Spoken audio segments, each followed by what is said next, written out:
নমস্কার।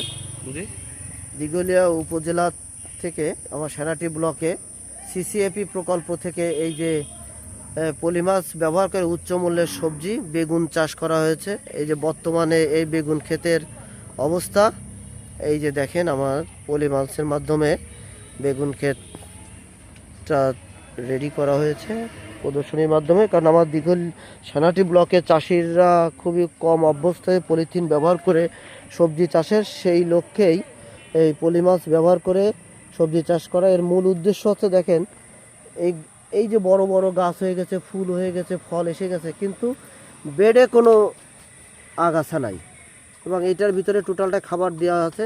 দেখেন বেডে কোনো আগাছা নাই এবং এতে খাবারও লিকেজ হওয়ার সম্ভাবনা খুবই কম। 100% খাবার প্রত্যেকটা গাছে পাচ্ছে। দেখেন গাছের কত সুন্দর চেহারা, এই যে ফুল এসে গেছে, দেখেন যে গাছের কি সুন্দর চেহারা হয়েছে, অনেক সুন্দর।